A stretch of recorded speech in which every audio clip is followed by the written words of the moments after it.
বন্ধুরা, learn with শ্রীনব YouTube চ্যানেলের পক্ষ থেকে আপনাদের সকলকে স্বাগত জানাই। আজকে আমরা কারক বিভক্তির একটি প্র্যাকটিস সেট নিয়ে আলোচনা করব। আপনারা যদি কারক ও বিভক্তির ডিটেলস বা ডিসকাশন ক্লাসটি যদি দেখে না থাকেন, তাহলে অবশ্যই ওই ক্লাসটি দেখে তারপর এই ক্লাসটি দেখতে আসবেন, তাহলে আপনাদের অনেক সুবিধা হবে। তাহলে শুরু করা যাক। প্রথম কোশ্চেন, কারক বাংলা ব্যাকরণের কোন অংশের আলোচ্য বিষয়? ঠিক আছে, কারক বাংলা ব্যাকরণের কোন অংশ আলোচনা করা হয়? রূপতত্ত্ব, শব্দতত্ত্ব, উভয়ই। ঠিক আছে, রূপতত্ত্ব শব্দতত্ত্ব উভয়ই কারক আলোচনা করা হয়। তো অপশান ডি হবে কারেক্ট আনসার। ঠিক আছে, ধ্বনিতত্ত্ব হলো সন্ধি বা ধ্বনি পরিবর্তনের আলোচ্য বিষয়। ঠিক আছে, আশা করি প্রথম কোশ্চেনটি বুঝতে পেরেছেন। নেক্সট কোশ্চেনের দিকে যাই। বিভক্তি কত প্রকার? তো আমরা এটা কনসেপ্টের ক্লাসে আছে। বিভক্তি হলো দুই প্রকার। ঠিক আছে, কী কী দুই প্রকার বিভক্তি কী কী? নাম বিভক্তি, শব্দ বিভক্তি, তির্যক বিভক্তি, আরেকটি হলো ক্রিয়া বিভক্তি বা ধাতু বিভক্তি। ঠিক আছে, একটি হলো নাম বিভক্তি, আরেকটি হলো ধাতু বিভক্তি। ঠিক আছে, মনে রাখবেন। থার্ড কোশ্চেন, বাক্যের কোনো অংশ যদি বিভক্তিহীন হয় তাহলে তাকে বলা হয় প্রথম বিভক্তি, দ্বিতীয় বিভক্তি নাকি শূন্য বিভক্তি? তাহলে বাক্যের কোনো অংশে যদি বিভক্তিহীন হয় তাহলে তাকে বলা হয়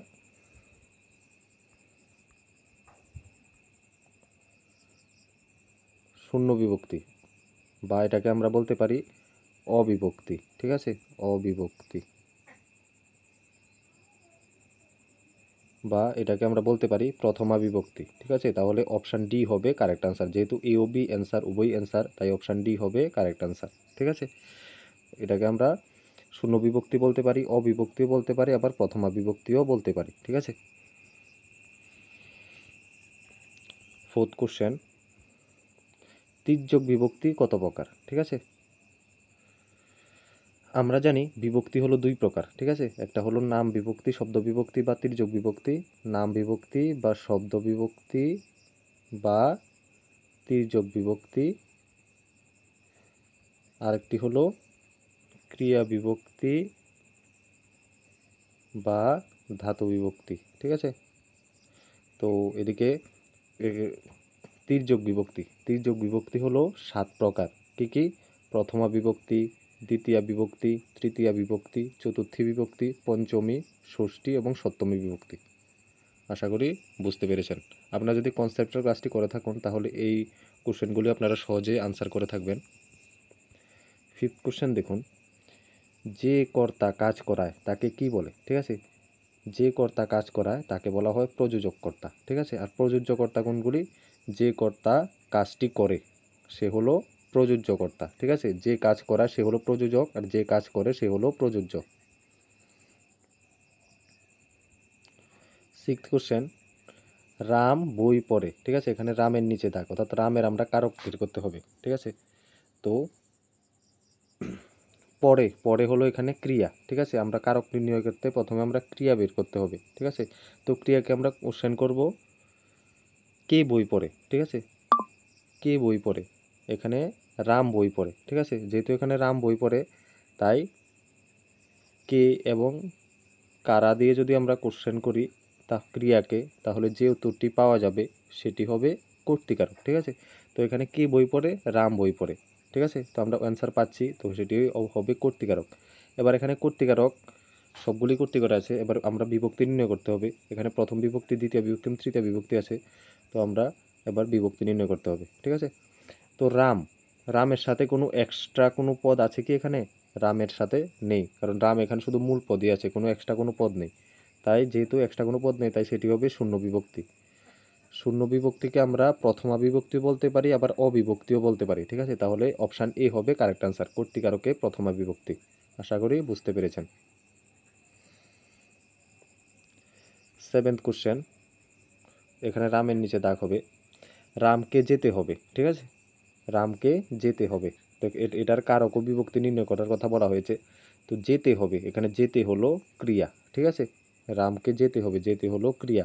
এবার ক্রিয়াকে প্রশ্ন করব যে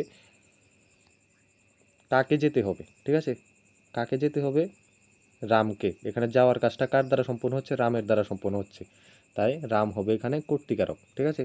তো এখানে সবগুলোই কর্তৃকারক আছে, তো সবগুলোই তো আনসার হবে না, এবার আমাদের বিভক্তি নির্ণয় করতে হবে। তো এখানে আছে রাম প্লাস কে, ঠিক আছে।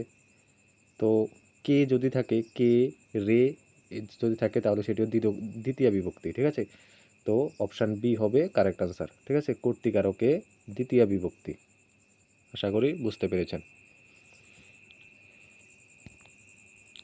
8 কোশ্চেন, যে কর্মে বিভক্তি যুক্ত হয় না, ঠিক আছে, যে কর্মে বিভক্তি যুক্ত হয় না তাকে কি বলে, ঠিক আছে।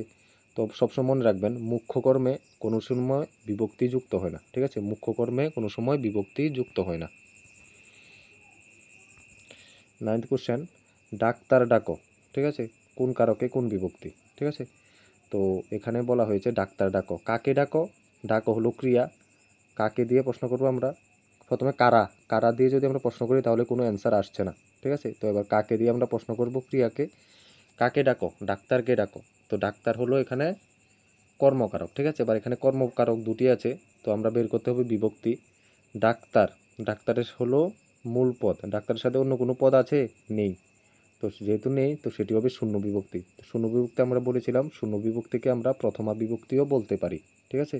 তো অপশান বি হবে কারেক্ট আনসার। তো ডাক্তার ডাকো, সেটাখানে ডাক্তার হলো কর্মকারকে প্রথমা বিভক্তি। 10th কোশ্চেন, বাক্যের প্রাণীবাচক কর্মকে কি বলে, ঠিক আছে, বাক্যের প্রাণীবাচক কর্মকে কি বলে। বাক্যের প্রাণীবাচক কর্মকে বলা হয় গৌণ কর্ম, ঠিক আছে, আর অপ্রাণীবাচক কর্মকে বলা হয় মুখ্য কর্ম, ঠিক আছে। এটা অপ্রাণীবাচক হলে হবে মুখ্য কর্ম, আর প্রাণীবাচক হলে হবে গৌণ কর্ম। তাহলে এই 10টি কোশ্চেনের মধ্যে আপনারা কে কত পেয়েছেন কমেন্টে জানাবেন। এবং আরেকটি কোশ্চেন আছে যেটা আপনাদের জন্য হোমওয়ার্ক, এটার অ্যান্সারটা আপনারা কমেন্ট বক্সে জানাবেন, তারপর আমি কমেন্ট বক্সে সঠিক উত্তরটা পিন করে দেব। তো আশা করি ভিডিওটি ভালো লেগেছে, এরকম আরও ভিডিও পেতে চ্যানেলটিকে সাবস্ক্রাইব করবেন, এবং ভিডিওটি যদি ভালো লেগে থাকে তাহলে অবশ্যই লাইক করে দেবেন। ধন্যবাদ সকলকে ভিডিওটি শেষ পর্যন্ত দেখার জন্য।